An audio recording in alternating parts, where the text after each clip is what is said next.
ವಿದ್ಯಾರ್ಥಿಗಳೇ, ಕಳೆದ ತರಗತಿಯಲ್ಲಿ ನಾವು ದುರ್ಯೋಧನ ವಿಲಾಪವನ್ನು ಕುರಿತು ಸಂಪೂರ್ಣವಾಗಿ ಅದರ ಬಗ್ಗೆ ನಾವು ಚರ್ಚೆ ಮಾಡಿದ್ದೀವಿ. ಮತ್ತು ಕೆಲವರು ನೀವು ಕೂಡ ದುರ್ಯೋಧನ ವಿಲಾಪವನ್ನು ಕುರಿತು ಕೆಲವು ಪದ್ಯ ಭಾವಾರ್ಥವನ್ನು ಬರೆದು ಹಾಕಿದಿರಿ. ಬರೆದೇ ಇರೋರು ಖಂಡಿತ ಬರೆದು ಹಾಕಿ. ನಂತರ ನಿಮಗೆ ವಚನಗಳು ಪ್ರಾರಂಭ ಆಗುತ್ತೆ. 2ನೇ ಅಧ್ಯಾಯದಲ್ಲಿ ವಚನಗಳು ಪ್ರಾರಂಭ ಆಗುತ್ತೆ. ವಚನಗಳಲ್ಲಿ ನಿಮಗೆ 3 ವಚನಗಳನ್ನು ಇಟ್ಟಿದ್ದಾರೆ. ಒಂದು ಅಲ್ಲಮ ಪ್ರಭುವಿನ ವಚನ, ಮತ್ತೊಂದು ಗಟ್ಟಿವಾಳಯ್ಯನ ವಚನ, ಮತ್ತೊಂದು ಅಕ್ಕಮಾದೇವಿಯ ವಚನ. ಈ 3 ಜನರ ವಚನಗಳನ್ನು ನೋಡೋದಕ್ಕಿಂತ ಚರ್ಚೆ ಮಾಡೋದಕ್ಕಿಂತ ಮುಂಚಿತವಾಗಿ ನಾವು ವಚನಗಳು ಅಥವಾ ವಚನ ಸಾಹಿತ್ಯ ಅಂದರೆ ಏನು, ಆ ವಚನ ಸಾಹಿತ್ಯದಲ್ಲಿ ಹೇಳುವಂತಹ ಅಂಶಗಳು ಯಾವುವು, ಯಾವ ಥರದ ಅನುಭವಗಳನ್ನು ಹಂಚಿಕೊಳ್ತಾ ಇದ್ದರು ಅನ್ನೋದ್ರ ಬಗ್ಗೆ ಒಂದಿಷ್ಟು ನಾವು ಅವಲೋಕನ ಮಾಡೋಣ. ನೋಡಿ, ಬಹುಮುಖ್ಯವಾಗಿ ವಚನ ಸಾಹಿತ್ಯ ಪ್ರಾರಂಭ ಆಗಿದ್ದು 12ನೇ ಶತಮಾನದಲ್ಲಿ ಬಸವಣ್ಣನ ಅನುಭವ ಮಂಟಪದಲ್ಲಿ ಲಕ್ಷಕ್ಕಿಂತ ಅತಿ ಹೆಚ್ಚು ವಚನಕಾರರು ಬಸವಣ್ಣನ ಮಾರ್ಗದರ್ಶನದಲ್ಲಿ ಅನೇಕ ವಚನಗಳನ್ನು ಬರೀತಾರೆ ಮತ್ತು ಮಾರ್ಗದರ್ಶನ ನೀಡ್ತಾರೆ. ಸಾಮಾಜಿಕ ವ್ಯವಸ್ಥೆಯ ವಿರುದ್ಧವಾಗಿ ಹೋರಾಟ ಮಾಡುವ, ಸಮಾನತೆಯನ್ನು ಕಂಡುಕೊಳ್ಳುವ ಕೆಲಸವನ್ನು ವಚನಕಾರರು ಮಾಡಿದರು. ಹಾಗಿದ್ದರೆ ಅವರ ವಚನಗಳಲ್ಲಿ ಕಾಣುವ ಆಲೋಚನೆಗಳಾದರೂ ಏನು, ಚಿಂತನೆಯಾದರೂ ಏನು? ನೋಡಿ, ಬಹುಮುಖ್ಯವಾಗಿ ನಾವು ವಚನಗಳಲ್ಲಿ ಕಾಣುವಂಥದ್ದೇನು ಅಂತಂದರೆ ಮಾನವ ಪ್ರೇಮ, ನೀತಿ, ನಿಷ್ಠೆ ಮತ್ತು ಶಿವಭಕ್ತಿ, ಸಮಾನ ಭಾವ, ಇವುಗಳೇ ಹೆಚ್ಚು ಅನ್ನೋದನ್ನು ನಾವು ತಿಳ್ಕೊಳ್ಳಿಕ್ಕೆ ಇಲ್ಲಿ ಸಾಧ್ಯ ಇದೆ. ಮತ್ತು ಇವುಗಳನ್ನೇ ಇಟ್ಟುಕೊಂಡು ಸಾಹಿತ್ಯ ರಚಿಸಿರ್ತಕ್ಕಂತಹ ವಚನಗಳನ್ನು ವಚನಗಳನ್ನು ಹೇಳಿರುವಂತಹ ಒಂದು ಚಿಂತನ ವರ್ಗ ಅಂತ ಕೂಡ ನಾವು ಅದನ್ನು ಕರೆಯೋದಕ್ಕೆ ಸಾಧ್ಯ ಇದೆ. ಇಲ್ಲಿ ನೋಡಿ, ವಿಶೇಷ ಏನು ಅಂತಂದರೆ ಈ ಎಲ್ಲ ವಚನಕಾರರು ಕೂಡ ಶಿವಶರಣರು, ಅಂದರೆ ಶಿವನ ಭಕ್ತರು. ಹಾಗಾಗಿ ಅವ್ರನ್ನ ನಾವು ಶಿವಶರಣರು ಅಂತ ಕರೆದಿದ್ದೀವಿ. ಈ ಶಿವಶರಣರು ಅಂತರಂಗದಲ್ಲಿರುವಂತಹ ಆಳವಾದ ಅನುಭವ ಇದೆಯಲ್ಲ, ಆ ಅನುಭವಕ್ಕೆ ಒಂದು ಕನ್ನಡಿಯನ್ನು ಹಿಡಿತಾರೆ, ಅದು ವಚನ. ನಮಗೆ ಹಳೆಗನ್ನಡದಿಂದ ಹೊಸಗನ್ನಡಕ್ಕೆ ಪರಿವರ್ತನೆ ಹೊಂದುವಂತಹ ಪ್ರಾಯೋಗಿಕವಾದ ಒಂದು ಶೈಲಿಯ ವೈವಿಧ್ಯಮಯವಾದಂತಹ ಒಂದು ಯುಗದಲ್ಲಿ ವಚನ ಸಾಹಿತ್ಯ ಪ್ರಾರಂಭ ಆಗುತ್ತೆ. ವಿಶೇಷವಾಗಿ ಈ ಯುಗದಲ್ಲಿ ಭಕ್ತಿಯ ರಸ ಅನ್ನುವಂಥದ್ದು ಉಕ್ಕಿ ಹರಿಯುವಂತಹ ಕೆಲಸವನ್ನು ಮಾಡುತ್ತೆ. ಹಾಗಾಗಿ ಈ ಕಾಲಘಟ್ಟದಲ್ಲಿ ವಚನ ಸಾಹಿತ್ಯ ಎಂಬ ಒಂದು ಹೊಸ ಕಾವ್ಯ ಜಾತಿಯೇ ಹುಟ್ಟಿಕೊಳ್ಳುವಂತಹ ಕೆಲಸ ಆಯಿತು. ವಚನ ಎಂಬಂತಹ ಶಬ್ದಕ್ಕೆ ನಾವು ಕರೆಯುವಂಥದ್ದೇನು ಅಂದರೆ ಮಾತು ಎಂದೇ ಅರ್ಥ. ಮಾತು, ವಚನ ಅಂತಂದರೆ ಮಾತು. ಆದರೆ ಶರಣರು ತಮ್ಮ ಆಧ್ಯಾತ್ಮಿಕ ಅನುಭವಗಳನ್ನು ತಮ್ಮ ಧರ್ಮದ ಜೊತೆಗೆ ಜನರಿಗೆ, ಸಮಾಜಕ್ಕೆ, ಈ ಜಗತ್ತಿಗೆ ತಿಳಿ ಹೇಳಬೇಕಾಗಿತ್ತು. ಅನೇಕ ಸಂದರ್ಭದಲ್ಲಿ, ಅನೇಕ ಸಮಯದಲ್ಲಿ ಸಮಾಜದ ಅನ್ಯಾಯ, ಅನೀತಿಗಳನ್ನು ಪ್ರತಿಭಟಿಸುವಂತಹ ಅನಿವಾರ್ಯತೆ ಕೂಡ ಅವರಿಗೆ ಎದುರಾಯಿತು. ಅಂತಹ ಸಂದರ್ಭಗಳಲ್ಲಿ ಸ್ಫೂರ್ತಿಯಿಂದ ನುಡಿದ ನುಡಿಗಳೇ ವಚನಗಳು. ಏನು? ಸ್ಫೂರ್ತಿಯಿಂದ ನುಡಿದ ನುಡಿಗಳೇ ವಚನಗಳು. ನೋಡಿ, ಈ ವಚನಗಳು ಏನಿದ್ದಾವೆ, ಆ ವೇಗದ ಸ್ಫೂರ್ತಿಯ ಸಮಯ ಇದೆಯಲ್ಲ, ಆ ಸಮಯದ ಪೂರ್ವ ಸಿದ್ಧತೆ ಇಲ್ಲದೆ, ಯಾವುದೇ ತಯಾರಿ ಇಲ್ಲದೆ ರಚಿಸಿರ್ತಕ್ಕಂತಹ ವಚನಗಳಾಗಿರೋದ್ರಿಂದ, ನುಡಿಗಳಾಗಿರೋದ್ರಿಂದ ಇವುಗಳನ್ನು ನಾವು ಆಶು ಕವಿತೆ ಎಂದು ಕೂಡ ಕರಿತೀವಿ. ನೋಡಿ, ಯಾವುದೋ ಒಂದು ಸಂದರ್ಭ, ಯಾವುದೋ ಒಂದು ಸಮಯ ಅವ್ರಿಗೆ ಕೇಳದೆ ಬರ್ತಾ ಇತ್ತು. ಆ ಸಂದರ್ಭದಲ್ಲಿ ಸಮಾಜವನ್ನು ತಿದ್ದಬೇಕಾದಂತಹ ಕೆಲಸ ಆಗ್ತಾಯಿತ್ತು. ಆಗ ಅವ್ರು ಯಾರೂ ತಯಾರಿ ನಡೆಸ್ಕೊಂಡು ಬರ್ತಾ ಇರಲಿಲ್ಲ, ಸಿದ್ಧತೆಯಿಂದ ಬರ್ತಾ ಇರಲಿಲ್ಲ. ಆ ಸಮಯದಲ್ಲಿಯೇ ಹುಟ್ಟಿಕೊಂಡಂಥವುಗಳು. ಹಾಗಾಗಿ ಅವುಗಳನ್ನು ನಾವು ಆಶು ಕವಿತೆ ಅಂತ ಕೂಡ ನಾವು ಕರಿತೀವಿ. ಈಗ ಎಕ್ಸಾಂಪಲ್, ನಾವು ಒಂದು ಎಕ್ಸಾಮ್ ಇದೆ ಅಂತ ಅಂದಾಗ ನಮಗೆ ಗೊತ್ತಿರುತ್ತೆ ಒಂದು ಪರೀಕ್ಷೆ ಇದೆ ಅಂತ. ನಾವೇನು ಮಾಡ್ತೀವಿ, ಕೂತು ಆ ಪರೀಕ್ಷೆಯನ್ನು ಟಾರ್ಗೆಟ್ ಮಾಡಿ, ಆ ದಿನಾಂಕವನ್ನು ಟಾರ್ಗೆಟ್ ಮಾಡಿ ನಾವು ಓದ್ಕೊಳ್ಳೋಕೆ ಸ್ಟಾರ್ಟ್ ಮಾಡ್ತೀವಿ, ತಯಾರಿ ಮಾಡ್ಕೊಳ್ತೀವಿ. ಆದರೆ ವಚನಕಾರರು ಸಮಾಜವನ್ನು ತಿದ್ದಬೇಕಾದಂಥ ಅನಿವಾರ್ಯತೆ ಇರೋದರಿಂದ ಸಮಾಜದಲ್ಲಿ ಯಾವಾಗ ಯಾವ ಕಷ್ಟಗಳು, ಯಾವ ಸಮಸ್ಯೆಗಳು, ಯಾವ ಅನ್ಯಾಯಗಳು, ಅನೀತಿಗಳು ಎದುರಾಗ್ತವೋ ಗೊತ್ತಿರಲಿಲ್ಲ ಅವರಿಗೆ. ಹಾಗಾಗಿ ಆ ಕ್ಷಣದಲ್ಲಿ ಕಣ್ಣಿಗೆ ಕಂಡಂತಹ ಅನ್ಯಾಯವನ್ನು ಪ್ರತಿಭಟಿಸುವ, ಅದನ್ನು ವಿರೋಧಿಸುವ ಮತ್ತು ಅದನ್ನು ತಿದ್ದುವ ಕೆಲಸ ಮಾಡಬೇಕಾಗಿತ್ತು. ಹಾಗಾಗಿ ಆ ಸಂದರ್ಭದಲ್ಲಿ ವಚನಗಳು ಹುಟ್ಕೊಂಡವು ಅನ್ನುವಂಥದ್ದು. ಹಾಗಾಗಿ ಮುಖ್ಯವಾಗಿ ನೋಡಿ, ಆರು ವಚನಗಳ ಲಕ್ಷಣಗಳು ಎಷ್ಟು ಚೆನ್ನಾಗಿದೆ ಅಂತಂದರೆ, ವಚನಗಳು ನೋಡಿ, ಒಂದು ಸ್ವ ಅನುಭವ ನಿರೂಪಣೆ. ತಾವು ಅನುಭವಿಸಿರ್ತಕ್ಕಂಥ ಅನುಭವಗಳನ್ನೇ ನಿರೂಪಣೆ ಮಾಡ್ತಾಯಿದ್ರು, ಅಂದರೆ ಹೇಳ್ತಾಯಿದ್ರು ವಚನಗಳಲ್ಲಿ. ಎರಡು ನೋಡಿ, ಎರಡನೇದು ಸುಲಭ ಭಾಷೆ. ನೀವು ವಚನಗಳನ್ನು ಓದ್ತಾ ಹೋದರೆ ಭಾಳಷ್ಟು ಸರಳವಾಗಿರ್ತಕ್ಕಂತಹ ಭಾಷೆಯಿಂದ ಬರೀತಾರೆ. ಕನ್ನಡದಲ್ಲಿ ಬರಿತಾ ಹೋಗ್ತಾರೆ. ಕನ್ನಡ ಭಾಷೆಯಲ್ಲಿಯೇ ಎಲ್ಲರಿಗೂ ಅರ್ಥ ಆಗುವ ಹಾಗೆ, ಮನದಟ್ಟಾಗುವ ಹಾಗೆ ಬರಿತಾ ಹೋಗ್ತಾರೆ. ಮೂರನೇದು ಅರ್ಥದ ಅಭಿವ್ಯಕ್ತಿ. ಏನು ಹೇಳ್ತಾ ಇದೆ ವಚನ, ಅದನ್ನು ನೇರವಾಗಿ ಅಭಿವ್ಯಕ್ತಿಸುವಂತಹ ಕೆಲಸವನ್ನು ಮಾಡ್ತಾಯಿದ್ರು ನೋಡಿ. ನಾಲ್ಕು, ನೇರವಾದ ಮಾತು. ಯಾವುದೇ ಮುಚ್ಚು ಮರೆ ಇಲ್ಲದೆ ಅವುಗಳನ್ನು ಏನು ಮಾಡ್ತಾಯಿದ್ರು ಅಂತಂದರೆ, ನೇರವಾಗಿ ವಚನಗಳ ಮೂಲಕ ಯಾವ ವಿಚಾರಗಳನ್ನು ಮಂಡನೆ ಮಾಡಬೇಕು ಆ ವಿಚಾರಗಳನ್ನು ನೇರವಾಗಿ ಹೇಳುವಂತಹ ಕೆಲಸವನ್ನು ವಚನಕಾರರು ಮಾಡ್ತಾಯಿದ್ರು ಅನ್ನುವಂಥದ್ದು.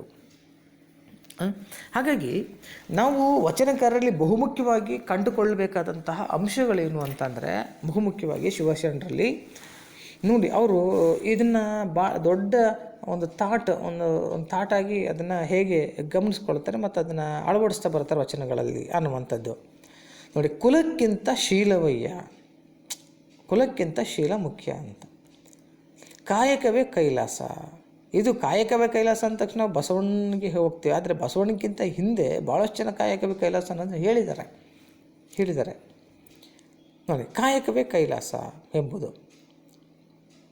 ನುಡಿಗಿಂತಲೂ ನಡೆ ಪ್ರಧಾನ. ಇದು ಎಷ್ಟು ಮಟ್ಟಿಗೆ ಎಂತಹ ಒಂದು ತತ್ವಗಳನ್ನು ಇಟ್ಕೊಂಡಿದ್ರು ಅನ್ನೋದ್ರ ಬಗ್ಗೆ. ವಚನಕಾರರ ಬಹುಮುಖ್ಯವಾಗಿರ್ತಕ್ಕಂತಹ ಮತ್ತೊಂದು ಗುಣ ಏನು ಅಂತಂದರೆ, ಕಿರಿದರಲ್ಲಿ ಹಿರಿತನವನ್ನು ನೋಡುವಂಥದ್ದು, ಅಲ್ಪದಲ್ಲಿ ಕಲ್ಪವನ್ನು ನೋಡುವಂತಹದ್ದು, ಅದರ ಮೂಲಕ ಅಜ್ಞಾನವನ್ನು ಹೋಗಲಾಡಿಸಿ ಸುಜ್ಞಾನವನ್ನು ಮೂಡಿಸುವಂತಹ ಕೆಲಸವನ್ನು ವಚನಕಾರರು ಮಾಡ್ತಾಯಿದ್ರು ಅನ್ನುವಂಥದ್ದು. ಅಂತಹ ಒಂದು ವಚನ ಅಂತಂದರೆ ಅದು ಅಲ್ಲಮ ಪ್ರಭುವಿನ ವಚನ. ಒಂದೊಂದೇ ವಚನಗಳನ್ನು ನಾವು ವಿಶ್ಲೇಷಣೆ ಮಾಡ್ತಾ ಅದರ ಬಗ್ಗೆ ಮಾತಾಡ್ತಾ ನಾವು ಮುಂದೆ ಸಾಗೋದಕ್ಕೆ ಸಾಧ್ಯ ಇದೆ. ಅದಕ್ಕಿಂತ ಮುಂಚಿತವಾಗಿ ಅಲ್ಲಮ ಪ್ರಭುವಿನ ಒಂದು ಚಿಕ್ಕದಾಗಿರ್ತಕ್ಕಂತಹ ಒಂದು ಪರಿಚಯವನ್ನು ನಾವು ಮಾಡಿಕೊಳ್ಳೋಣ. ಚಿಕ್ಕದಾಗಿರುವಂತಹ ಒಂದು ಪರಿಚಯವನ್ನು ಮಾಡಿಕೊಳ್ಳೋಣ. ಆ ಪರಿಚಯ ನೋಡಿ, ಶಿವಮೊಗ್ಗ ಜಿಲ್ಲೆಯ ಬಳ್ಳಿಗಾವೆ ಇವನ ಜನ್ಮಸ್ಥಳ. ಅಂದರೆ ಶಿಕಾರಿಪುರ ತಾಲೂಕು, ಶಿವಮೊಗ್ಗ ಜಿಲ್ಲೆ, ಬಳ್ಳಿಗಾವೆ ಈತನ ಜನ್ಮಸ್ಥಳ. ಯೌವನದಲ್ಲಿಯ ವಿರಕ್ತಿಯತ್ತ ಮುಖ ಮಾಡಿ ಬನವಾಸಿಯ ಮಧುಕೇಶ್ವರ ದೇವಾಲಯದಲ್ಲಿ ಮದ್ದಳೆ ಬಾರಿಸುವ ಸೇವೆ ಮಾಡುತ್ತಿದ್ದನು. ಮಧುಕೇಶ್ವರ ದೇವಾಲಯದಲ್ಲಿ, ಬನವಾಸಿಯ ಒಂದು ಮಧುಕೇಶ್ವರ ದೇವಾಲಯ ಅನ್ನುವಂಥದ್ದಿದೆ, ಅಲ್ಲಿ ಆತ ಮದ್ದಳೆಯನ್ನು ಬಾರಿಸುವ ಕೆಲಸವನ್ನು ಮಾಡ್ತಾ ಇದ್ದ ಅಂದರೆ ಅಲ್ಲಿ ಶಿವ ದೇವಾಲಯದಲ್ಲಿ ಪೂಜೆ ಆಗುವ ಸಂದರ್ಭದಲ್ಲಿ ಮದ್ದಳೆಯನ್ನು ಬಾರಿಸುವಂಥದ್ದು. ಆ ಮದ್ದಳೆಯನ್ನು ಬಾರಿಸುವ ಕೆಲಸವನ್ನು ಮಾಡ್ತಾ ಇದ್ದ. ನಿಮಗೆ ಅಲ್ಲಮ ಪ್ರಭು ಅನ್ನುವಂಥ ಒಂದು ಕನ್ನಡ ಸಿನಿಮಾ ಕೂಡ ಇದೆ, ಅದನ್ನು ನೀವು ನೋಡಬಹುದು. ಶಿವನ ಧ್ಯಾನದಲ್ಲಿ ಆಸಕ್ತನಾಗಿ ಆಳವಾದ ಆತ್ಮಚಿಂತನೆ ನಡೆಸಿ ತನ್ನ ಕಾಣಿಕೆಯನ್ನು ವಚನಗಳಲ್ಲಿ ಪ್ರತಿಭಟಿಸಿದ್ದಾನೆ. ಅನುಭವ ಮಂಟಪದ ಅಧ್ಯಕ್ಷನಾಗಿದ್ದ ಅಂದರೆ ಬಸವಣ್ಣನವರು ರಚಿಸಿರ್ತಕ್ಕಂತಹ ಅನುಭವ ಮಂಟಪ ಏನಿದೆ, ಅನುಭವ ಮಂಟಪದಲ್ಲಿ ಆತನನ್ನು ಬಸವಣ್ಣ ಅಧ್ಯಕ್ಷನನ್ನಾಗಿ ಮಾಡಿರ್ತಾರೆ. ಅಲ್ಲಿ ವಚನಗಳ ಬಗ್ಗೆ ಚರ್ಚೆ ಆಗಲಿ, ಸಮಾಜದ ಬಗ್ಗೆ ಚರ್ಚೆ ಆಗಲಿ, ಅಲ್ಲಿ ಚರ್ಚೆ ಮಾಡಿ ಎಲ್ಲರೂ ಕೂಡ ಏನು ಮಾಡ್ತಾಯಿದ್ದೆ ಅಂದರೆ ಸಮಾಜದ ನಡುವೆ ಬಂದು ಆ ತಿಳಿಯನ್ನು ಜನರಿಗೆ ಹೇಳುವ ಕೆಲಸವನ್ನು ಮಾಡ್ತಾಯಿದ್ರು. ಬಸವಣ್ಣ, ಅಕ್ಕಮಹಾದೇವಿ, ಚನ್ನಬಸವಣ್ಣ, ಸಕಲೇಶ ಮಾಧರಸ ಮುಂತಾದ ಶರಣರಿಗೆ ಮಾರ್ಗದರ್ಶನ ಮಾಡುವಂತಹ ಕೆಲಸವನ್ನು ಅಲ್ಲಿ ಮಾಡ್ತಾ ಇದ್ದ ಆತ ಅನ್ನುವಂಥದ್ದು. ನೋಡಿ, ನೀವೇನಾದರೂ ನಿಮಗೆ ಎಕ್ಸಾಮಲ್ಲಿ ಅಲ್ಲಮ ಪ್ರಭುವಿನ ವಚನಗಳ ಆಶಯ ಏನು ಅಂತ ಏನಾದರೂ ಕೇಳಿದರೆ, ಆಶಯ ಅಂತ ಬಂತು ಅಂತಂದರೆ ನೀವು ಆ ಪದ್ಯದ ಕವಿ ಅಲ್ಲಮ ಪ್ರಭುವಿನ ಅಥವಾ ಕವಿಯ ಲೇಖಕನ ಕವಿ ಪರಿಚಯದ ಕೆಳಭಾಗದಲ್ಲಿ ಏನು ಕೊಟ್ಟಿದ್ದಾರೆ ಇಲ್ಲಿ, ಈ ಭಾಗವನ್ನು ನೀವು ಅಲ್ಲಿ ಬರೆದ್ರೆ ಸಾಕು. ಈ ಭಾಗ ಆಶಯ, ಈ ಇಡೀ ವಚನದ ಆಶಯವನ್ನು ಹೇಳ್ತಕ್ಕಂಥದ್ದು ಅದು ಅನ್ನುವಂಥದ್ದು. ಏನು ಹೇಳುತ್ತೆ ವಚನ ಆಶಯ? ಒಂದು ಸತಿ ನಾವು ಅದನ್ನು ಅಬ್ಸರ್ವ್ ಮಾಡೋಣ. ನೋಡಿ,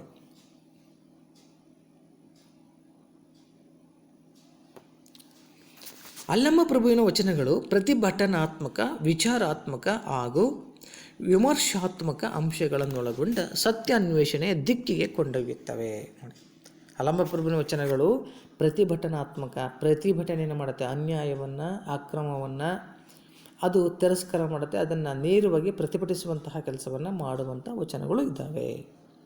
ವಿಚಾರಾತ್ಮಕ, ಸುಮ್ಮನೆ ಯಾವುದನ್ನು ಕೂಡ ಒಪ್ಪಿಕೊಳ್ಳುವಂತಹ ಕೆಲಸವನ್ನು ಮಾಡೋದಿಲ್ಲ ವಚನಗಳು.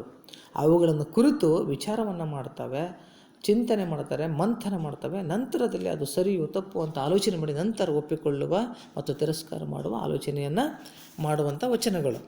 ಹಾಗೂ ವಿಮರ್ಶಾತ್ಮಕ ಅಂತಂದ್ರೂ ಕೂಡ ಅದೇ ಸರಿ ತಪ್ಪುಗಳನ್ನು ಆಲೋಚನೆ ಮಾಡ್ತಕ್ಕಂಥದ್ದು. ಸರಿ ತಪ್ಪುಗಳನ್ನು ನಮಗೆ ಯಾರಾದರೂ ಏನಾದರೂ ವಿಚಾರಗಳನ್ನು ಹೇಳಿದಾಗ ನಾವು ಅದನ್ನು ಸಲೀಸಾಗಿ ಒಪ್ಪಿಕೊಳ್ಳುವಂತಹ ಕೆಲಸ ಅಲ್ಲ. ಹೇಳಿರ್ತಕ್ಕಂಥದ್ದು ಸರಿಯೋ ತಪ್ಪ ಅನ್ನುವಂಥ ಆಲೋಚನೆಗಳನ್ನು ನಾವು ಮಾಡಬೇಕಾಗುತ್ತೆ. ಅದು ವಿಮರ್ಶೆ. ಸರಿಯಾದದನ್ನು ಒಪ್ಪಿಕೊಳ್ಬೇಕಾಗುತ್ತೆ ಮತ್ತು ತಪ್ಪಾಗಿದ್ದನ್ನು ತಿರಸ್ಕಾರ ಮಾಡಬೇಕಾಗುತ್ತೆ. ಅಂತಹ ಕೆಲಸವನ್ನು ಅಲ್ಲಮ ಪ್ರಭುವಿನ ವಚನಗಳು ಮಾಡ್ತವೆ. ಹಾಗಾಗಿ ಅವುಗಳನ್ನು ಮಾಡ್ತಾನೆ ಸತ್ಯಾನ್ವೇಷಣೆಯ ದಿಕ್ಕಿಗೆ ಕೊಂಡೊಯ್ಯುತ್ತವೆ. ಸತ್ಯ ಯಾವುದು ಆ ಕಡೆಗೆ ನಮ್ಮನ್ನು ಕರ್ಕೊಂಡು ಹೋಗುತ್ತೆ ಅನ್ನುವಂಥದ್ದು. ಇಂತಹ ಸಂದರ್ಭದಲ್ಲಿ ಅವನ ವಾಕ್ಶಕ್ತಿ ಅಂದರೆ ಮಾತಿನ ಶಕ್ತಿ ಹಾಗೂ ಪದಪ್ರಯೋಗ ಅಂತಂದರೆ ಪದಗಳನ್ನು ಬರೆಯುವ ರೀತಿ ನೇರವಾಗಿರುತ್ತವೆ. ಹೇಳಲು ಇಚ್ಛಿಸಿದ್ದನ್ನು ಅಳುಕದೆ ಹೇಳುವುದು. ಏನು ಹೇಳಬೇಕು ಅಂತ ಇದೆಯೋ ಅದನ್ನು ಮುಚ್ಚುಮರೆಯಿಲ್ಲದೆ ಹೇಳಿಬಿಡ್ತಕ್ಕಂಥದ್ದು ಇವನ ವಚನಗಳ ವೈಶಿಷ್ಟ್ಯ. ಇದು ಬಹುಮುಖ್ಯವಾಗಿರ್ತಕ್ಕಂಥ ವಚನಗಳ ವೈಶಿಷ್ಟ್ಯ. ಇದು ಹೇಳಲು ಇಚ್ಛಿಸಿರ್ತಕ್ಕಂತಹ ಅದನ್ನು ಅಳುಕದೆ ಹೇಳುವಂಥದ್ದು. ತಾನು ಪಡೆದ ಲೋಕಾನುಭವವನ್ನು ಇತರರಿಗೆ ಹಂಚುವ ಪ್ರಯತ್ನ ಮಾಡಿದ್ದಾನೆ. ತಾನು ಪಡೆದಿರ್ತಕ್ಕಂತಹ ಲೋಕದಿಂದ ಪಡೆದಿರುವಂಥ ಅನುಭವಗಳನ್ನು ಆತ ಏನು ಮಾಡ್ತಾನೆ ಅಂತಂದರೆ ಇತರರಿಗೂ ಹಂಚುವಂತಹ ಕೆಲಸವನ್ನು ಮಾಡ್ತಾನೆ ಅಲ್ಲಮ ಪ್ರಭು. ದೇಹವನ್ನು ಬಂಡಿಗೆ ಹೋಲಿಸಿ ಅದನ್ನು ಆಳಲು ಪ್ರಯತ್ನ ಮಾಡುವ ಪಂಚೇಂದ್ರಿಯಗಳನ್ನು ಹದ್ದುಬಸ್ತಿನಲ್ಲಿಡದಿದ್ದರೆ ಅನಾಹುತಕ್ಕೆ ಆಹ್ವಾನವಿತ್ತಂತೆ. ದೇಹವನ್ನು ಒಂದು ಬಂಡಿಗೆ ಹೋಲಿಸ್ತಾನೆ. ಅಲ್ಲಿರುವಂತಹ ಪಂಚೇಂದ್ರಿಯಗಳನ್ನು ನಾವು ಹದ್ದುಬಸ್ತಿನಲ್ಲಿ ಇಡದಿದ್ದರೆ ಅನಾಹುತಕ್ಕೆ ದಾರಿಯಾಗುತ್ತೆ ಅನ್ನುವಂತಹದ್ದನ್ನು ಇಲ್ಲಿ ಅಲ್ಲಮ ಪ್ರಭುವಿನ ವಚನ ಹೇಳುತ್ತೆ. ಆಡಂಬರದ ಹಾಗೂ ಯಾಂತ್ರಿಕ ಭಕ್ತಿಯನ್ನು ಪ್ರಶ್ನಿಸುವ ಮನೋಭಾವನೆಯ ಜೊತೆಗೆ ಶರಣ ಮತ್ತು ಆರಾಧನೆ ನಡುವಿನ ವ್ಯತ್ಯಾಸವನ್ನು ಖಂಡಿಸುವ ಪ್ರವೃತ್ತಿ ಇದೆ. ಶರಣರು ಆರಾಧನೆ ಮಾಡ್ತಾರೆ, ಆದರೆ ಅಲ್ಲಿರುವಂಥ ವ್ಯತ್ಯಾಸ ಏನು? ಮನೋಭಾವನೆ ಜೊತೆಗೆ ಆರಾಧನೆ ಇದೆ. ಆರಾಧನೆ ಮತ್ತು ಮನೋಭಾವನೆಗಳ ವ್ಯತ್ಯಾಸ ಏನು ಅನ್ನೋದನ್ನು ಇಲ್ಲಿ ಗಮನಿಸಿ ಖಂಡಿಸ್ತಾನೆ. ದೇವರನ್ನೇ ಪ್ರಶ್ನಿಸುವ ಹಾಗೂ ನಾನೇ ದೇವರೆನ್ನುವ ಧೈರ್ಯ ಇವನ ವಚನಗಳಲ್ಲಿ ಕಂಡು ಬರುತ್ತದೆ. ನೋಡಿ, ನಾನೇ ದೇವರೆನ್ನುವ, ಯಾಕೆ ನಾನೇ ದೇವರಂತಾನೆ? ಅದಕ್ಕೆ ಮೂಲ ಕಾರಣಗಳನ್ನು ವಚನಗಳನ್ನು ನಾವು ನೋಡೋಣ. ಹಾಗಾಗಿ ದೇವರನ್ನು ಪ್ರಶ್ನಿಸುವಂಥ ತಾಕತ್ತು ಅಲ್ಲಮ ಪ್ರಭುವಿನಲ್ಲಿ ಇರೋದ್ರಿಂದ ಆತ ತುಂಬ ನೇರವಾಗಿ ತನ್ನ ಮಾತುಗಳನ್ನು ಹಾಡ್ತಾನೆ ಅನ್ನುವಂಥದ್ದು.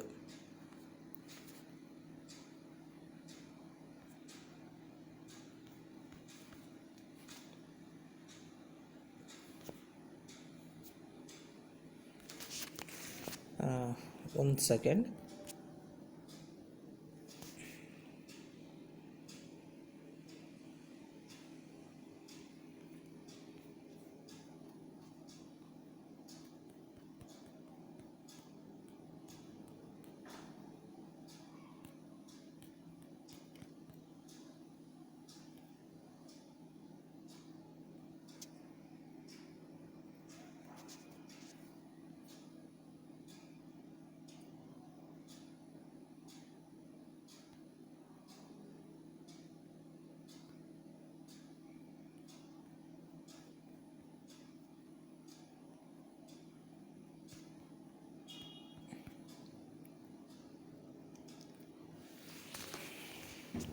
ಇಲ್ಲಿ ಕೊಟ್ಟಿರುವಂತಹ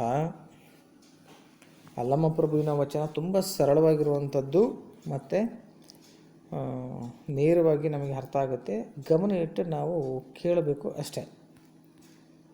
ಮುಖ್ಯವಾಗಿ ಇಲ್ಲಿ ನಿಮಗೆ 4 ಅಂಕದ ಪ್ರಶ್ನೆ ಇರುತ್ತೆ.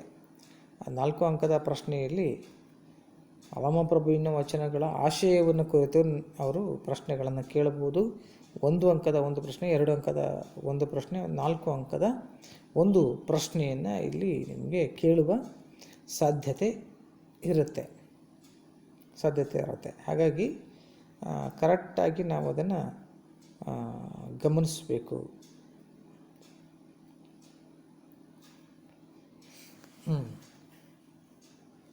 ನೋಡಿ, ಆ ಬಾಕ್ಸಲ್ಲಿ ಏನಿದೆ ಅನ್ನೋದನ್ನು ಸ್ವಲ್ಪ ಗಮನಿಸೋಣ. ನಾವು ಬೇಗ ಅರ್ಥ ಆಗಿಬಿಡುತ್ತೆ ನಮಗೆ ವಚನ. ನೋಡಿ, ಹಾಸಿಗೆ ಇದ್ದಷ್ಟು ಕಾಲು ಚಾಚಬೇಕೆಂಬುದು ನಮ್ಮ ಪಾರಂಪರಿಕ ನಂಬಿಕೆ. ಹಾಸಿಗೆ ಇದ್ದಷ್ಟು ಕಾಲು ಚಾಚು ಅನ್ನೋದು ಗಾದೆ ಕೂಡ ಹೌದು. ಹಾಗಾಗಿ ನಮ್ಮಲ್ಲಿ ಎಷ್ಟಿದೆ ಅಷ್ಟನ್ನು ನಾವು ಖರ್ಚು ಮಾಡಿಕೊಂಡು ಜೀವನ ಮಾಡಬೇಕು ಅನ್ನುವಂಥದ್ದು. ಆಧುನಿಕ ಜೀವನ ಶೈಲಿ ಮಹತ್ವಾಕಾಂಕ್ಷೆಯಿಂದ ಕೂಡಿದೆ. ಆದರೆ ಈಗಿನ ಆಧುನಿಕ ಬದುಕೇನಿದೆ ಮಹತ್ವಾಕಾಂಕ್ಷೆಯಿಂದ ಕೂಡಿದೆ. ನಾವು ಆಗಿರಬೇಕು, ಹೀಗಿರಬೇಕು, ಮನೆ ತಗೋಬೇಕು, ಕಾರ್ ತಗೋಬೇಕು, ಅಥವಾ ಇನ್ನೇನು ನಾವು ಒಡವೆ ವಸ್ತುಗಳನ್ನು ತಗೋಬೇಕು ಅನ್ನುವಂತಹ ಒಂದು ಆಧುನಿಕ ಜೀವನ ಶೈಲಿ ಇದೆ. ಅದು ಮಹತ್ವಾಕಾಂಕ್ಷೆಯ ಜೀವನ ಶೈಲಿ. ಹಾಗಾಗಿ ಹಾಸಿಗೆ ಇದ್ದಷ್ಟು ಕಾಲು ಚಾಚಬೇಕು ಅನ್ನೋದು ಅಲ್ಲಮ ಪ್ರಭುವಿನ ವಚನದ ಒಂದು ಸಾರಾಂಶ ಕೂಡ ಆಗಿರ್ಬೋದು. ಹೊರ ಜಗತ್ತಿಗೆ ಮನುಷ್ಯ ತನ್ನನ್ನು ತೋರಿಸಿಕೊಳ್ಳುವ ಕ್ರಮಕ್ಕಿಂತಲೂ ಅವನ ಒಳಗೂ ವಿಭಿನ್ನ. ಮನುಷ್ಯ ಹೊರ ಜಗತ್ತಿಗೆ ಒಂದು ರೂಪದಲ್ಲಿದೆ, ಆತನ ಒಳಗಡೆ ಮತ್ತೊಂದು ವಿಭಿನ್ನವಾದಂತಹ ಒಂದು ಆಲೋಚನೆಗಳಿರ್ತವೆ. ಅವನು ವಿಭಿನ್ನವಾಗಿ ಬದುಕ್ತಾನೆ ಅನ್ನುವಂಥವನು. ಅನ್ನ ಕೊಡುವವನು ಪ್ರತ್ಯಕ್ಷ ದೈವ. ಯಾರು ಹಸಿವನ್ನು ಹೋಗಲಾಡಿಸ್ತಾರೆ, ಯಾರು ನಮಗೆ ತಿನ್ನಲಿಕ್ಕೆ ಅನ್ನ ಕೊಡ್ತಾರೆ, ಅವನು ನಿಜವಾಗಲೂ ಕೂಡ ದೈವ ಅನ್ನುವಂಥದ್ದು. ಇದು ಅಲ್ಲಮ ಪ್ರಭುವಿನ ವಚನಗಳ ಒಂದು ಸಾರಾಂಶ. ನೋಡಿ, ಮೊದಲ ವಚನವನ್ನು ನಾವೀಗ ನೋಡೋಣ. ಕಾಲುಗಳೆಂಬವು ಗಾಲಿ ಕಂಡಯ್ಯ, ದೇಹವೆಂಬುದು ತುಂಬಿದ ಬಂಡಿ ಕಂಡಯ್ಯ. ಕಾಲುಗಳೆಂಬವು ಗಾಲಿ ಕಂಡಯ್ಯ, ದೇಹವೆಂಬುದು ತುಂಬಿದ ಬಂಡಿ ಕಂಡಯ್ಯ. ಬಂಡಿಯ ಒಡೆವವರು 5 ಮಾನಿಸರು, ಬಂಡಿಯ ಒಡೆವವರು 5 ಮಾನಿಸರು, ಒಬ್ಬರಿಗೊಬ್ಬರು ಸಮವಿಲ್ಲಯ್ಯ. ಅದರಿಚ್ಛೆಯನ್ನರಿದು ಒಡೆಯದಿರ್ದಡೆ ಅದರಚ್ಚು ಮುರಿಯಿತ್ತು ಗುಹೇಶ್ವರ. ಕಾಲುಗಳೆಂಬವು ಗಾಲಿ ಕಂಡಯ್ಯ. ಕಾಲುಗಳು ಎನ್ನುವಂಥವುಗಳು ಗಾಲಿ ಕಂಡಯ್ಯ. ನೋಡಿದೆಯಾ? ಕಾಲುಗಳು ಅನ್ನುವಂಥವುಗಳು ಗಾಲಿ ಕಂಡಯ್ಯ, ಗಾಲಿಯ ಹಾಗೆ ಇದ್ದಾವೆ, ನೋಡಿದೆಯಾ? ದೇಹವೆಂಬುದು ತುಂಬಿದ ಬಂಡಿ ಕಂಡಯ್ಯ. ಈ ದೇಹ ಅನ್ನುವಂಥದ್ದು ಒಂದು ತುಂಬಿದ ಬಂಡಿ ಇದ್ದ ಹಾಗೆ, ನೋಡಿದೆಯಾ? ಬಂಡಿಯ ಒಡೆವವರು 5 ಮಾನಿಸರು, ಬಂಡಿಯ ಒಡೆವವರು 5 ಮಾನಿಸರು. ಆ ಬಂಡಿಯನ್ನು ಹೊಡಿತಕ್ಕಂಥವರು 5 ಮಾನಿಸರು, ಒಡೆವವರು 5 ಮಾನಿಸರು. 5 ಮಾನಿಸರು ಯಾರು ಅಂತಂದರೆ ಪಂಚೇಂದ್ರಿಯಗಳು. ಮಾನಸರು ಅಂದರೆ ಮನುಷ್ಯರು. ಒಬ್ಬರಿಗೊಬ್ಬರು ಸಮವಿಲ್ಲಯ್ಯ. ಅವರು ಒಬ್ಬರಿಗೊಬ್ಬರು ಸಮ ಇಲ್ಲ, ವಿಭಿನ್ನವಾಗಿದ್ದಾರೆ. ಆದರೆ ಅದರಿಚ್ಛೆಯನ್ನರಿದು ಒಡೆಯದಿರ್ದಡೆ, ಅದರ ಇಚ್ಛೆಯನ್ನು ಅರಿದು ಒಡೆಯದಿದ್ದರೆ, ಅದರ ಪ್ಲಸ್ ಇಚ್ಛೆ, ಅದರಿಚ್ಛೆ ಅರಿತುಕೊಂಡು ಒಡೆಯದಿರ್ದಡೆ ಅವುಗಳನ್ನು ಅರ್ಥ ಮಾಡಿಕೊಂಡು ನಾವು ಒಡೆಯದಿದ್ದರೆ ಅದರಚ್ಚು ಮುರಿಯಿತ್ತು ಗುಹೇಶ್ವರ. ಈಗ ನೋಡಿ, ಗಾಲಿ, ಬಂಡಿ ಮತ್ತು ಅಚ್ಚು, ಇವು 3 ಅಂಶಗಳು ನಾವು ನೋಡಿರ್ತಕ್ಕಂತಹ ಒಂದು ಬಂಡಿಯನ್ನು ಸೂಚಿಸ್ತಾ ಇದೆ. ಅಂದರೆ ಎತ್ತಿನ ಗಾಡಿ. ಆ ಎತ್ತಿನ ಗಾಡಿ ಉರುಳಬೇಕು ಅಂತಂದರೆ ಅದಕ್ಕೆ ಗಾಲಿಗಳು ಬೇಕು, ಗಾಲಿಗಳು ಬೇಕು. ಆ ಗಾಲಿಗಳಿಗೆ ಒಂದು ಬಂಡಿ ಇರುತ್ತೆ. ಆ ಎಡವು ಗಾಲಿಗಳು ಉರುಳಬೇಕು ಅಂತಂದರೆ ಅದಕ್ಕೊಂದು ಆಧಾರವಾಗಿ ಅಚ್ಚು ಇರುತ್ತೆ, ಆಧಾರ ಸ್ತಂಭ ಅಚ್ಚು ಇರುತ್ತೆ. ಆಧಾರ ಭಾಗ ಅಂತ ಕರಿತೀವಿ ಅದಿರುತ್ತೆ. ಅದನ್ನು ನಾವು ಅದನ್ನು ನಾವು ಗಮನಿಸಿರ್ತೀವಿ. ಇಡೀ ಇಲ್ಲಿ ವಚನಕಾರ ಅಲ್ಲಮ ಪ್ರಭು ಇಡೀ ಈ ಪದ್ಯದಲ್ಲಿ ಹೇಳ್ತಾ ಇರೋದಂದರೆ, ಒಂದು ಕಡೆ ಬಂಡಿ ಇದೆ, ಇನ್ನೊಂದು ಕಡೆ ದೇಹ ಇದೆ. ಈ ದೇಹವನ್ನು ಅಂದರೆ ಮನುಷ್ಯ ದೇಹವನ್ನು ಬಂಡಿಗೆ ಹೋಲಿಸ್ತಾ ಇದ್ದಾನೆ. ನಮಗೆ 2 ಕಾಲಿದೆ, ಆ ಕಾಲುಗಳನ್ನು ಎಲ್ಲಿಗೆ ಹೋಲಿಸ್ತಾ ಇದ್ದಾರೆ ಅಂತಂದರೆ ಬಂಡಿಯ ಗಾಲಿಗಳಿಗೆ ಹೋಲಿಸ್ತಾ ಇದ್ದಾನೆ. ಬಂಡಿಯ ಗಾಲಿಗಳಿಗೆ ಹೋಲಿಕೆ ಮಾಡುವ ಕೆಲಸವನ್ನು ಮಾಡ್ತಾ ಇದ್ದಾನೆ. ಮತ್ತು ಈ ಕಾಲುಗಳು ನಿಂತಿರ್ತಕ್ಕಂಥದ್ದು ಎದರ ಮೇಲೆ ಅಂತಂದರೆ, ಈ ಬಾಡಿ ನಿಂತಿರ್ತಕ್ಕಂಥದ್ದು ಅಥವಾ ಈ ದೇಹ ನಿಂತಿರುವಂಥದ್ದು ಯಾವುದರ ಮೇಲೆ? ಕಾಲುಗಳ ಮೇಲೆ. ಈ ಬಾಡಿ ಇದೆಯಾ, ಈ ದೇಹ ಇದೆಯಲ್ಲ, ಇದನ್ನು ಬಂಡಿಗೆ ಹೋಲಿಸ್ತಾ ಇದ್ದಾನೆ, ಬಂಡಿಗೆ ಹೋಲಿಸ್ತಾ ಇದ್ದಾನೆ. ಮತ್ತು ನಮಗೆ ಪಂಚೇಂದ್ರಿಯಗಳಿದೆ. 5 ಮಾನಸರು ಅಂತ ಕರೀತಾನೆ. 5 ಮಾನಸರು. ಆ 5 ಮಾನಸರು ಯಾರು ಅಂತ ನೋಡಿದರೆ ಅದು ಪಂಚೇಂದ್ರಿಯಗಳು.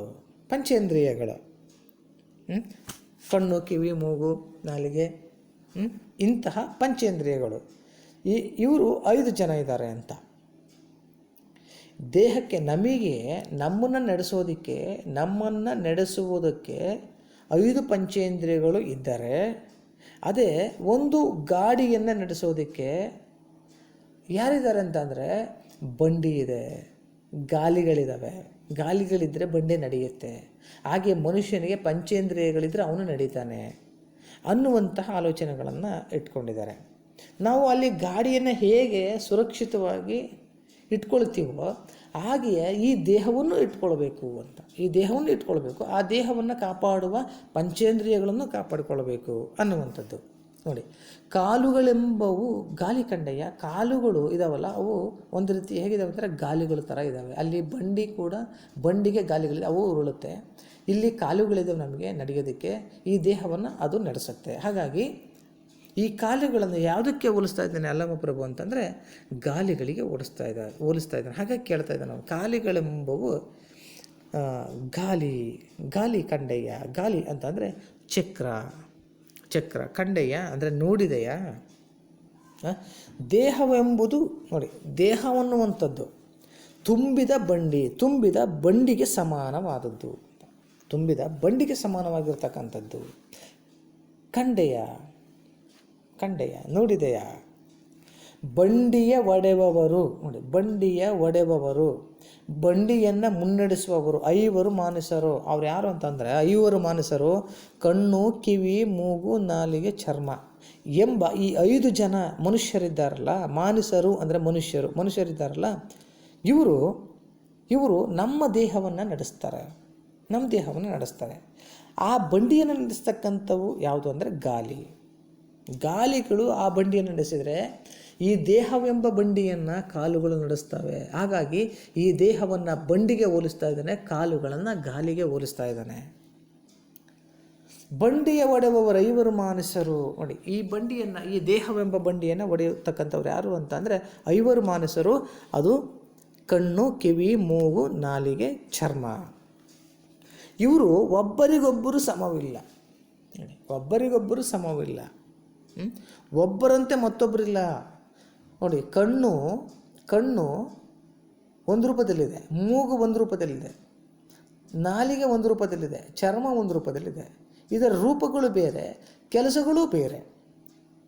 ಕಣ್ಣು ನೋಡುವ ಕೆಲಸಗಳನ್ನು ಮಾಡುತ್ತೆ, ನಾಲಿಗೆ ರುಚಿಸುವಂತಹ ಕೆಲಸವನ್ನು ಮಾಡುತ್ತೆ, ಚರ್ಮ ಸ್ಪರ್ಶವನ್ನು ಮಾಡುತ್ತೆ, ನಾಲಿಗೆ ಮಾತಾಡುತ್ತೆ. ಇವುಗಳ ಕೆಲಸವನ್ನು ಇವು ಕರೆಕ್ಟಾಗಿ ಮಾಡ್ತವೆ. ಆದರೆ ಇವನ್ನ ನಾವು ಚೆನ್ನಾಗಿ ಇಟ್ಕೊಂಡಾಗ ಮಾತ್ರ, ಸುರಕ್ಷಿತವಾಗಿ ಇಟ್ಕೊಂಡಾಗ ಮಾತ್ರ. ಇಲ್ಲ ಅಂತಂದರೆ ಏನಾಗುತ್ತೆ ಪರಿಸ್ಥಿತಿ ಅಂತ ಹೇಳ್ತಾ ಇದೆ ನೋಡಿ. ಒಬ್ಬರಿಗೊಬ್ಬರು ಸಮವಿಲ್ಲ. ಹಾಗಾಗಿ ನಾವು ಅವನ್ನ ಏನು ಮಾಡಬೇಕು ಅಂತಂದರೆ ಸಮಾನವಾಗಿ ಇಟ್ಕೊಳ್ಬೇಕಾಗತ್ತೆ ಅಂತ. ಅದರಿಚ್ಛೆಯನ್ನರಿದು ಒಡೆಯದಿರುತ್ತಡೆ. ಅದರ ಉದ್ದೇಶ ಏನು ಅಂತ. ಅದರಿಚ್ಛೆ ಅಂತಂದರೆ ಅದರ ಇಷ್ಟ ಅಥವಾ ಅದರ ಉದ್ದೇಶ ಏನು ಅಂತೇಳಿ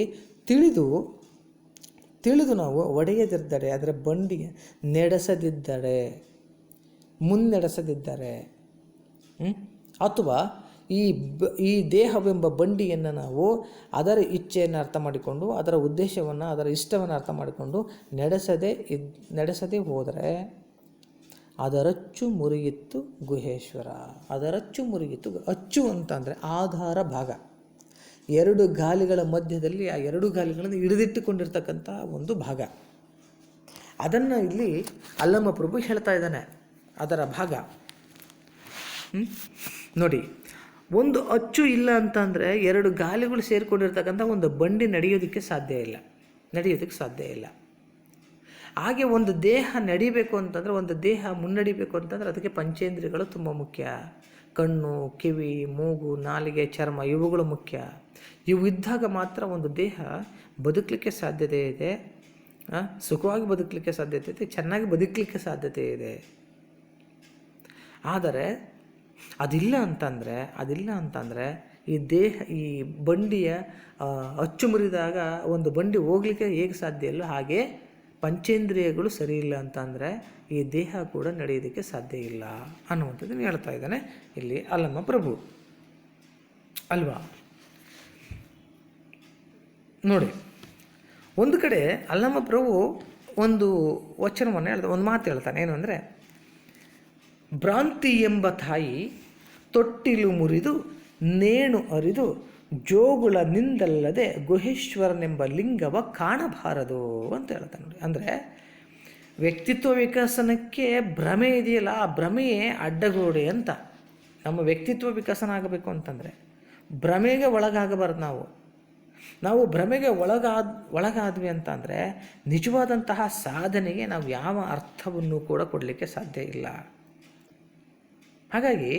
ಹಾಗಾಗಿ ನಾವು ನಮಗೆ ಅನಿಸೋದೇನು ಅಂತಂದರೆ, ವಚನಗಳಿದೆಯಲ್ಲ, ಆ ನಾವು ಭಾಳಷ್ಟು ಜನ ಗಮನಿಸಿದ್ದೀನಿ. ಏನು ಅಂತಂದರೆ, ವ್ಯಕ್ತಿತ್ವ ವಿಕಸನ ಶಿಬಿರಗಳಿಗೆ ಹೋಗ್ತಾರೆ, ಭಾಳ ಜನ ಹೋಗ್ತಾರೆ. ಆದರೆ ಅಲ್ಲಿ ನಾವು ದುಡ್ಡು ಕೊಟ್ಟು ಹೋಗ್ತೀವಿ. ಭಾಳ ಜನ ದುಡ್ಡು ತಗೊಂಡು ವ್ಯಕ್ತಿತ್ವ ವಿಕಸನ ಶಿಬಿರಗಳನ್ನು ಮಾಡ್ತಾರೆ. ಆದರೆ ನನ್ನ ಪ್ರಕಾರ ಏನು ಅಂತಂದರೆ, ಮಕ್ಕಳೇ, ವಚನಗಳನ್ನು ಓದಿದರೆ ಸಾಕು, ಬಸವಣ್ಣನ ವಚನಗಳನ್ನು ಓದಿದರೆ ಸಾಕು, ಅಥವಾ ಬೇರೆ ವಚನಗಳನ್ನು ಓದಿದರೆ ಸಾಕು, ನಮ್ಮ ವ್ಯಕ್ತಿತ್ವ ವಿಕಸನ ಆಗಿಬಿಡುತ್ತೆ. ಯಾಕೆ ಅಂತಂದರೆ, ನೋಡಿ, ವ್ಯಕ್ತಿತ್ವ ವಿಕಸನ ಬರೀ ಬಸವಣ್ಣ ಎಲ್ಲರೂ ಒಂದೇ ಒಂದು ವಚನದಲ್ಲಿದೆ. ಕಳಬೇಡ, ಕೊಲಬೇಡ, ಉಸಿಯ ನುಡಿಯಲು ಬೇಡ, ಅನ್ಯರ ಕಂಡು ಅಸಹ್ಯ ಪಡಬೇಡ, ಇದಿರ ಅಳಿಯಲು ಬೇಡ, ಇದೇ ಅಂತರಂಗ ಶುದ್ಧಿ, ಇದೆ ಬಹಿರಂಗ ಶುದ್ಧಿ, ಇದೇ ನಮ್ಮ ಕೂಡಲ ಸಂಗಮ ದೇವನು ಒಲಿಸುವ ಪರಿ ಅಂತ ಹೇಳ್ತಾರೆ. ನೋಡಿ, ಕಳತನ ಮಾಡಬೇಡ, ಸುಲಿಗೆ ಮಾಡಬೇಡ, ಮತ್ತೊಬ್ಬರನ್ನು ನೋಡಿ ಅಂಗಿಸಬೇಡ. ಇವೆಲ್ಲವೂ ನೋಡಿ ಒಬ್ಬ ವ್ಯಕ್ತಿ ಬದುಕಲಿಕ್ಕೆ ಬೇಕಾಗಿರುವ, ವ್ಯಕ್ತಿತ್ವ ವಿಕಸನಕ್ಕೆ ಬೇಕಾಗಿರುವಂತಹ ಅಂಶಗಳು. ಇವುಗಳನ್ನು ನಾವು ಅನುಸರಿಸಿದರೆ ಖಂಡಿತ ನಾವು ವ್ಯಕ್ತಿ ಡೆವಲಪ್ ಆಗೋದಕ್ಕೆ, ಇಂಪ್ರೂವ್ಮೆಂಟ್ ಆಗೋದಕ್ಕೆ ಒಂದು ಒಳ್ಳೆಯ ಮಾರ್ಗದರ್ಶನ ಅಂತ ನಾನು ಭಾವಿಸ್ಕೊಂಡಿದ್ದೀನಿ. ಸೊ ಅದಿರಲಿ. ಈ ಪದ್ಯ ಭಾಗ ಹೇಳ್ತಾ ಇರೋದು ಏನು ಅಂತಂದರೆ, ಅಲ್ಲಮ್ಮ ಪ್ರಭು ನಮ್ಮ ದೇಹವನ್ನು ಬಂಡಿಗೆ ಹೋಲಿಸ್ತಾ ಇದ್ದಾನೆ. ಅದನ್ನು ಆಳುವ ಪಂಚೇಂದ್ರಿಯಗಳನ್ನು ನಿಯಂತ್ರಣದಲ್ಲಿ ಇಟ್ಟುಕೊಂಡ್ರೆ ಮಾತ್ರ ಅನಾಹುತ ಸಂಭವಿಸೋದಿಲ್ಲ. ನಾವೇನಾದರೂ ನಿಯಂತ್ರಣದಲ್ಲಿ ಇಟ್ಟುಕೊಳ್ಳದಿದ್ದರೆ ಅನಾಹುತ ಸಂಭವಿಸುತ್ತೆ. ನಮ್ಮ ದೇಹ ಒಂದು ಬಂಡಿ ಇದ್ದಂತೆ, ಅದಕ್ಕೆ ಕಾಲುಗಳೇ ಚಕ್ರ ಇದ್ದಂತೆ, ಚಕ್ರಗಳು. ಆ ಬಂಡಿಯನ್ನು ಹೊಡಿತಕ್ಕಂಥವರು 5 ಮಾನಸರು, ಅವರು ಪಂಚೇಂದ್ರಿಯಗಳು. ಇವುಗಳನ್ನು ನಾವು ಹದ್ದುಬಸ್ತಿನಲ್ಲಿ ಹಿಡದೇ ಇದ್ದರೆ ಮನಸ್ಸಿನ ಮೇಲೆ ಹಿಡಿತ ಕಳೆದುಕೊಂಡು ಬಂಡಿಯ ಆಧಾರ ಸ್ತಂಭವೇ ಮುರಿದು ಬಿದ್ದಂತೆ. ನೋಡಿ, ಈ ಕಣ್ಣು, ಕಿವಿ, ಮೂಗು ದೇಹಕ್ಕೂ ಮತ್ತು ಮನಸ್ಸಿಗೂ ಒಂದು ಸಂಪರ್ಕ ಸೇತುವೆ ಇದ್ದ ಹಾಗೆ. ಅವುಗಳನ್ನು ನಾವು ಹೇಗೆ ಸರಿ ಮಾಡ್ಕೊಳ್ಳೋದು ಹೇಗೆ ಅಂತಂದರೆ, ನಮ್ಮ ಜೀವನ ಕ್ರಮಗಳಿದೆಯಲ್ಲ ಅದನ್ನು ಬದಲಾವಣೆ ಮಾಡ್ಕೊಳ್ಬೇಕು. ನಮ್ಮ ಆಹಾರ ಕ್ರಮಗಳನ್ನು ಬದಲಾವಣೆ ಮಾಡ್ಕೋಬೇಕು, ನಮ್ಮ ಆಲೋಚನೆ ಕ್ರಮಗಳನ್ನು ಬದಲಾವಣೆ ಮಾಡ್ಕೊಳ್ಬೇಕು. ಆಗ ಮಾತ್ರ ನಮ್ಮ ಕಂಟ್ರೋಲಿಗೆ, ನಮ್ಮ ನಿಗ್ರಹಕ್ಕೆ ಬರಲಿಕ್ಕೆ ಸಾಧ್ಯ ಇದೆ. ಇಲ್ಲ ಅಂತಂದ್ರೆ ಸಾಧ್ಯ ಇಲ್ಲ. ಭಾಳಷ್ಟು ಮಹಾತ್ಮರು ಧ್ಯಾನಗಳ ಮೂಲಕ ಈ ಇಡೀ ದೇಹವನ್ನು ಅವ್ರು ಏನು ಮಾಡ್ತಾರೆ ಅಂತಂದರೆ ನಿಗ್ರಹಿಸಿಕೊಳ್ಳುವಂತಹ ಕೆಲಸವನ್ನು ಮಾಡ್ತಾಯಿದ್ರು. ಹಾಗೆ ನಾವು ಅದರಿಟ್ಕೊಂಡಾಗ ಮಾತ್ರ ಮನಸ್ಸು ಮತ್ತು ದೇಹ ಇದೆಯಲ್ಲ ಇದು ಸರಿ ಇರುತ್ತೆ. ಇಲ್ಲ ಅಂತಂದರೆ ಈ ಒಂದು ಸೇತುವೆ ಅನ್ನುವಂಥದ್ದು ಏನಾಗುತ್ತೆ ಅಂತಂದರೆ ಕಡಿದು ಹೋಗಿ ನಮ್ಮ ದೇಹಕ್ಕೆ ತೊಂದರೆಯನ್ನು ಕೊಡುವಂತಹ ಕೆಲಸವನ್ನು ಮಾಡುತ್ತೆ ಅನ್ನುವಂಥದ್ದನ್ನು ಈ ಕವಿ ಅಲ್ಲಮ್ಮ ಪ್ರಭು ಹೇಳ್ತಾ ಇದ್ದಾನೆ. ಆದ್ದರಿಂದ ನಮ್ಮ ಪಂಚೇಂದ್ರಿಯಗಳನ್ನು ಹತೋಟಿಯಲ್ಲಿ ಇಟ್ಟುಕೊಳ್ಳಬೇಕೆಂಬ ಸಂದೇಶ ಈ ವಚನದಲ್ಲಿ ಹೇಳ್ತಾ ಇದ್ದಾನೆ ಅಲ್ಲಮ್ಮ ಪ್ರಭು. ಇದಿಷ್ಟು ಒಂದು ವಚನದ ಸಾರಾಂಶ. ಇಡೀ ದಿನ ಬೇಕಾದ್ರೂ ಇದ್ರ ಬಗ್ಗೆ ಮಾತನಾಡ್ಬೋದು, ಆದರೆ ನಿಮಗೆ ಎಷ್ಟು ಬೇಕಷ್ಟನ್ನು ವಿಚಾರಗಳನ್ನು ನಾನು ತಿಳಿಸ್ತಾ ಇದ್ದೀನಿ. ಇಲ್ಲಿಗೆ ಈ ವಚನದ ಬಗ್ಗೆ ಒಂದಿಷ್ಟು ನಿಲ್ಲಿಸೋಣ. ನಂತರ ತರಗತಿಯಲ್ಲಿ ಇನ್ನೂ 2 ವಚನಗಳಿದೆ. ಆ 2 ವಚನಗಳನ್ನು ನಾವು ಗಮನಿಸೋಣ. ಆಗ್ಬೋದಲ್ಲ? ಓಕೆ.